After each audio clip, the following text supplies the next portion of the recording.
नमस्कार, news watch India देख रहे हैं आप और मैं हूं आपके साथ श्रेया राज।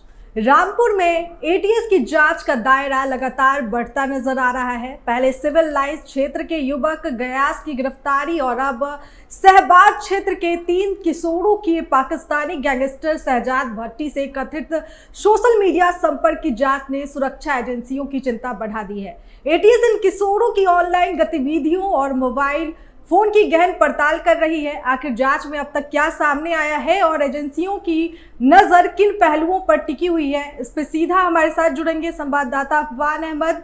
लेकिन उससे पहले देखिए इन बच्चों की मां ने क्या कुछ कहा है, इस वीडियो में सुनिए। पुलिस कहीं भी नहीं आई थी, रामपुर के अधिकारी आए थे। अच्छा, क्या मामला? बात यही थी, हमारे बच्चों से धोखे से पता ना क्या फोन में कुछ हो गया, उस वजह से धोखे से गलती से हमारे बच्चों से कुछ हो गया था। बाकी जान पूछ के हमारे बच्चों ने कुछ भी नहीं कहा, बस यही हुआ है। क्या बताया?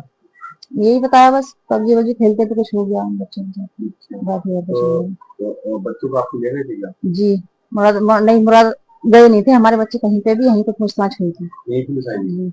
अच्छा, फोन कहाँ है? फोन नहीं है मुरादाबाद में। आपको पता है कि ऐसा चर्चा चल रही है कि एक आतंकवादी है शहजाद पाकिस्तान का, उसकी आईडी बना ली है, लाइक करने उसकी टीम में। नहीं ऐसा कुछ नहीं करा ऐसे। रामपुर में सामने आए घटनाक्रम ने कई सवाल खड़े कर दिए हैं। गयास की गिरफ्तारी के बाद अब 3 किशोर भी जांच एजेंसियों के रडार पर है। आखिर इस पूरे मामले में जांच किस दिशा में बढ़ रही है और सुरक्षा एजेंसियों की जांच में क्या कुछ मिले हैं, सीधे चलते हमारे संवाददाता अफवान के पास। अफवान, क्या कुछ जानकारी आ रही है?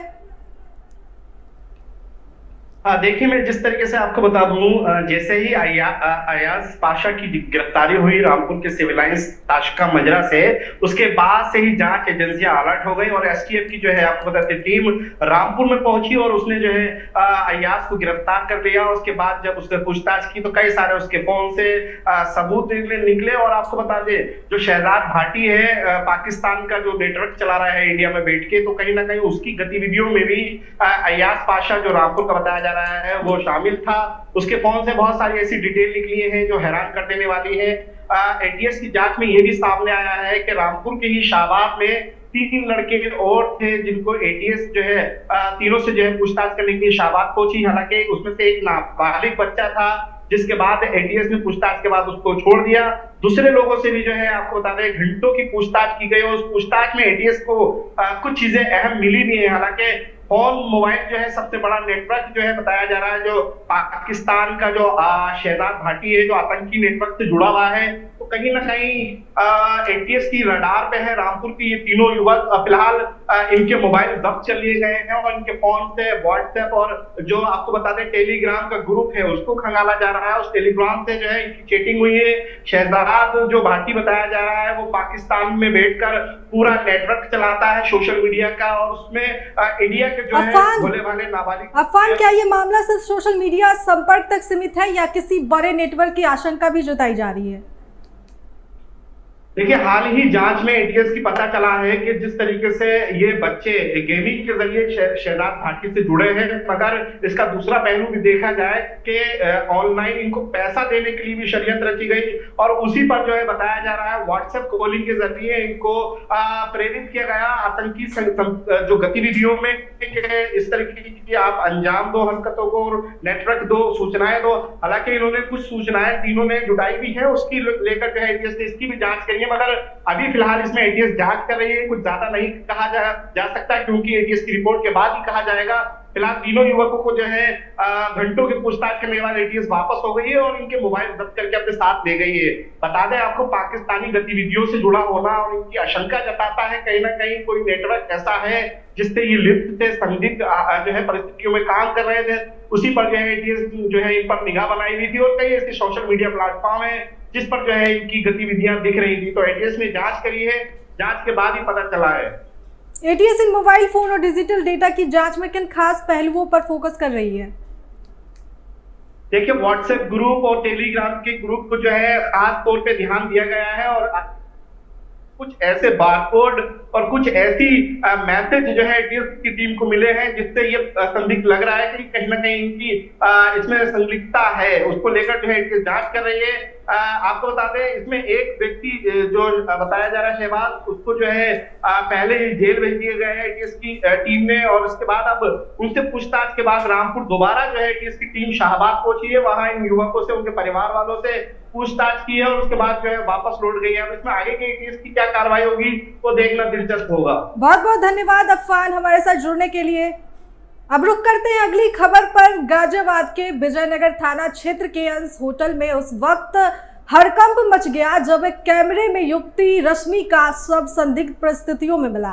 पुलिस ने मौके पर पहुंचकर शव को पोस्टमार्टम के लिए भेज दिया है और मामले में एक युवक नदीम को हिरासत में लेकर पूछताछ की जा रही है। शुरुआती जांच में आत्महत्या की आशंका जताई जा रही है, जबकि आत्महत्या के लिए उकसाने की दिशा में भी पुलिस जांच कर रही है। अब इस पूरे मामले में आगे की जांच क्या कहती है और पुलिस को अब तक क्या अहम सुराग मिले हैं, चलिए सीधे जानते हैं हमारे संवाददाता प्रवीण मिश्रा से। लेकिन उससे पहले इस घटना को लेकर एसीपी उपासना पांडे ने क्या कुछ कहा है वो सुनवाते हैं। दिनांक 4/6/2026 थाना विजयनगर पर एक होटल के कर्मचारी द्वारा सूचना दी गई कि उसके यहाँ एक युवती ने आत्महत्या कर ली है उसके कमरे में। तत्काल मौके पर थाना विजयनगर की पुलिस पहुंची और दरवाजा तोड़कर कमरे से शव को अपने कब्जे में ले लिया। प्रथम दृष्टया युवती द्वारा आत्महत्या करना प्रतीत हो रहा है। परिवारजनों को सूचित कर दिया गया है। वह शव के पोस्टमार्टम की कार्रवाई अमल में लाई जा रही है। प्रकरण में आत्महत्या करने के लिए प्रेरित करने हेतु एक युवक को भी हिरासत में लिया गया है। मौके पर शांति एवं कानून व्यवस्था कायम है। आवश्यक वैधानिक कार्रवाई अमल में लाई जा रही है।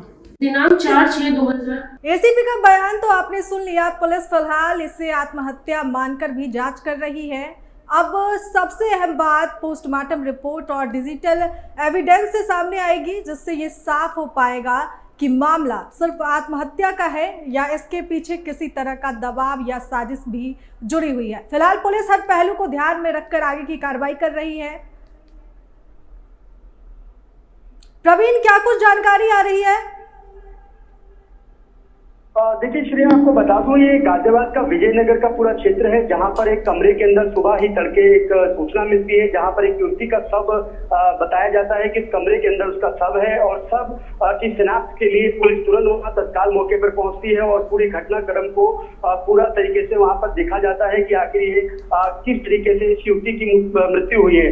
हालांकि अगर पुलिस की बात करें तो पुलिस का कहना है फिलहाल ये आत्महत्या बताई जा रही है, लेकिन हर एक पहलुओं की जांच की जा रही है ताकि इस पूरी कड़ी के छोर तक जाया जा सके। क्योंकि युवक की गिरफ्तारी कहीं ना कहीं इसमें एक बड़ा ही सवाल खड़ा करती है कि युवक जो है वो विशेष समुदाय का बताया जा रहा है और युवती जो है वो हिंदू समाज की है। तो कहीं ना कहीं इसमें एक ऐसा तार जुड़ा हुआ लग सकता है कि कहीं ये हिंदू और मुस्लिम का तो एंगल नहीं है, लेकिन कहीं ना कहीं पुलिस पूरी जांच करेगी।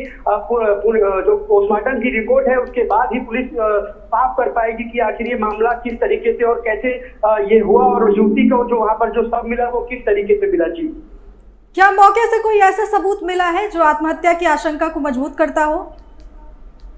देखिए, पुलिस को सूचना मिली थी, पुलिस मौके पर पहुंची है और साथ ही साथ जो वहाँ के इंटेलिजेंस है और जो फॉरेंसिक टीम है वो भी मौके पर पहुंची है। कई साक्ष्य जो है, कई ऐसी चीजें हैं जो वहाँ से जुटाई गई हैं, वो भी जांच का विषय है, वो भी जांच में लाई जाएंगी कि आखिर वो युवक वहाँ पर था या नहीं था।